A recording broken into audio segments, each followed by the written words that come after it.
Hi, and welcome. You're listening to the X22 Report. My name is Dave, and this is episode 1104A, and today's date is October 18th, 2016, and the title of the episode is The U.S. Economy is Now in a Recession and Teetering on a Full-Blown Collapse.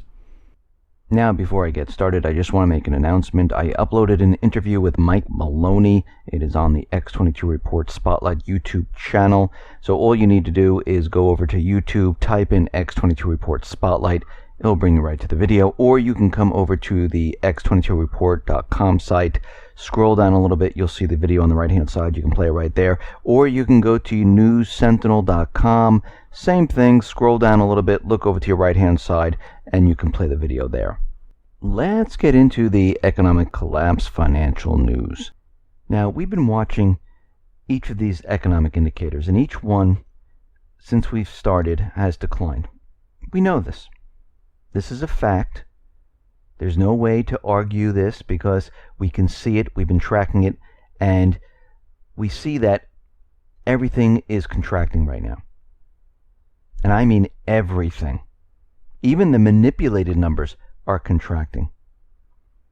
And we can see at this point, the U.S. government central bankers, they're in crisis mode. They're planning for this collapse. They're getting ready for this collapse. They know it's going to happen. They know they want to control it. And we can see right now that as more and more of these economic indicators hit the fan, they're getting more and more worried. And this is why the central bank is pushing for more legislation to get more power. And you're going to see the central bank continually put out articles, have meetings talking about we need more ammo, we need legislation, we need Congress to give us more power, because this is what they ultimately want. They want complete power of the system. But when we look at the economic indicators, things are deteriorating very, very quickly. We know that auto sales, well, they've reached a plateau. Ford admits to it. They know that auto sales are going nowhere right now. And what they're seeing is a surge in delinquent subprime auto borrowers. I mean, they're hitting a 7-year high right now. And of course, all the automobile companies, they're handing out incentives, trying to get people in there to purchase the cars. And we saw this prior to 2008, which put these companies into bankruptcy. And we see right now that August was a disaster, and September, with all these incentives, it did not help the auto industry. We see Ford is shutting down some plants in Louisville, Kentucky, the factory building that builds the Escape, the Lincoln MKC, the sport utility vehicle. Well, they're closing it down. They're closing plants in Mexico that make the Fusion sedan, the Fiesta. The second largest U.S. automaker will close the F-150 factory near Kansas City for 7 days. Worst of all, while the rest of the U.S. manufacturing sector has been in a decline, the auto industry was really like the only shining light for U.S. manufacturing. And now that light is going out. So this is going to have a huge impact on the economy once again, and it's going to have a huge impact on how the economy is really doing. And we see more and more companies, the sales, the revenue, they're not hitting what they used to hit, like back in the good old days. We see IBM right now, after 17 consecutive quarters, more than 4 years of declining annual revenue growth, IBM reported the third quarter revenues at $19.22 billion. Well, they beat their consensus of $19 billion, but it's still 0.3% lower than a year ago. So this is the 18th consecutive quarter of declining revenues. Now, during the Great Recession, guess what? They had 3.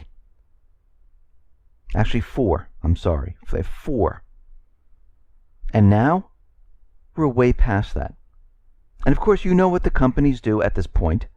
They lay off individuals. They cut costs. And then they say, oh, the company is profitable once again. But when you look back to the way the company was and what it is today, it's completely different. It's maybe half the size. They have half the buildings. They have half the manufacturing. They have half of everything. We see it in retail. It happens all the time. I don't know if many people remember Circuit City. They had stores all over the place, and they said, oh no, there's nothing wrong with Circuit City. We're just closing a couple of stores here and there. And as they continually closed stores, well, they couldn't generate the sales. Even though they laid off a lot of people, they cut expenses. Eventually what happens is they go out of business. And as the economy continually declines, this is what's happening to all these corporations. They cannot continue on. Now, we've been looking at total industrial production in the U.S., and we know it has fallen to 1% in September, compared to September of 2015, where it was much higher. And we see right now is that this is the first time industrial production index has reached this level. And the last time we saw it at this level was back in March of 2007. So when we look at this, we see business equipment production fell by 1.4%. We see electronics is down by negative 5.8%, clothing down negative 8.2%, paper products down by negative 4.3%. And it goes on and on and on. And what we're seeing is a complete breakdown of industrial production. And when we look at industrial production, is a great indicator to show us when the recession is going to hit. And when we look back, going back to the 1950s, we see that the recession hit every time industrial production declined. The last time it declined was, guess what? In 2007 going into 2008. Prior to that was 2000 going into 2001. And it's consistent throughout time. And we're in the same exact pattern as we were back in 2007 going into 2008. And what this shows us is we're in a recession right now. That's what this means. We are in a recession. We are heading towards a collapse of the entire system. Now, the government is not going to come out and say we're in a recession. They don't do this. The central bank does not do this. They wait until months and months later to even recognize that we were in a recession. But from all the economic indicators and from everything that we've been looking at, they are showing us we are in a recession right now. And what we're seeing is that this is going to continue, because once it starts to drop, the drop accelerates like everything else.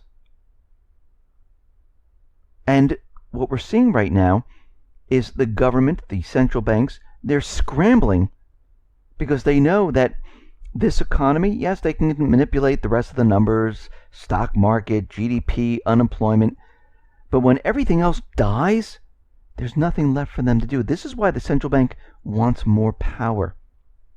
They want more control of the economy, but they'll never be able to control the people aspect of the economy. And this will always be their downfall, no matter what. I know many people say, oh, they can just keep creating currency, they can keep manipulating the numbers, but when everyone is just sitting around, there's no industrial production, there's no manufacturing, there's no retail sales, more and more stores are closing, more and more people being laid off because companies are cutting expenses. Guess what? There will come a time where the economy will not be able to function. I don't care how much currency they print. I don't care how much manipulation there is. It will not be able to function correctly. And the free market, the real economy, it will break through, and that's when the whole thing will start falling apart. Now, we talk a lot about how the banks, the central banks, are manipulating the precious metals market. And 2016, well, it's shaping up as the year when all these conspiracy theories are now being confirmed. I remember a couple years ago when everyone was out there, and there are many others that were doing incredible work finding out, who is manipulating the precious metals market.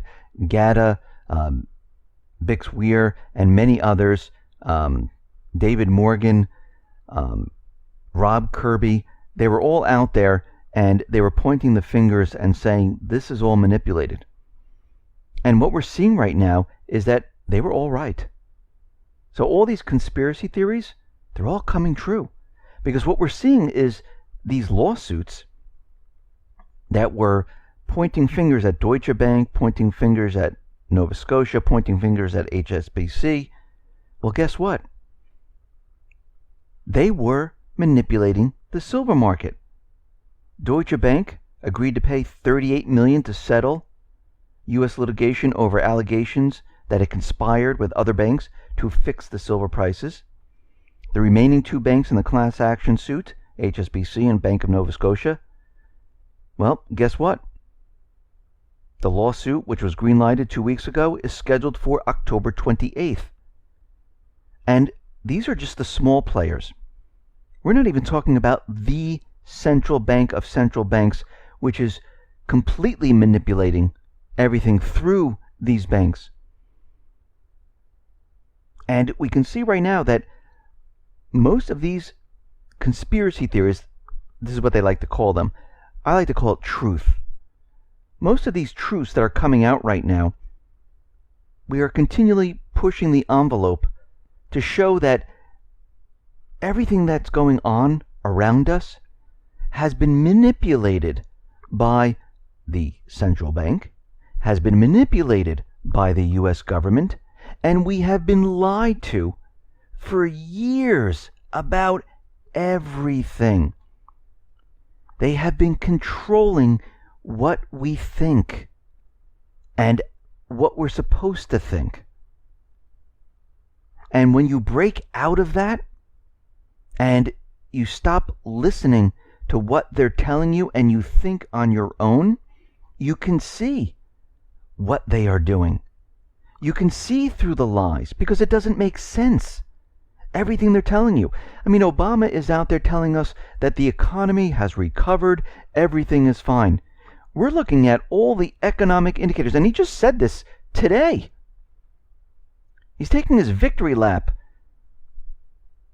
telling anyone that doesn't agree with him they're crazy. Well, I remember him saying that about Obamacare, that anyone that doesn't believe him, that this is going to be affordable, you're going to be able to keep your doctor, you're going to be able to keep your plan, you're crazy. Well, again, he's lying because we've been looking at the truth, we've been looking at the economic indicators, and what do we see? We see we're already in a recession, we're heading into a collapse. That's what we see right now. We have facts to back all of this up. We see Professor Ising. He is out there, and he is the creator of the EU. And what he is saying right now is that the ECB is becoming dangerously overextended, and the whole Euro project is unworkable in its current form. And he's saying that this whole entire thing is a house of cards. It is going to be coming tumbling down. It is a failed experiment. And we can see the centralization that these elites, the globalists, the central banks want. Guess what? It is failing. And failing hard. This is why this economy is going to collapse, and it's going to be a horrific collapse when it does come down. And this time, when it does come down, it's going to be nothing that we've ever seen before. And this is why you need to get prepared for what is coming. Because what you can see is they've been lying to us for a very long time. And truth is coming out. They can't stop it. They'd like to stop it, but it's getting very difficult to stop. And as more of these truths come out, guess what? The system starts breaking down because people start to realize they've been lying. So get prepared for what is about to come. Listen, everyone, thanks a lot for listening. Be well, be safe, and especially be prepared. Thanks a lot.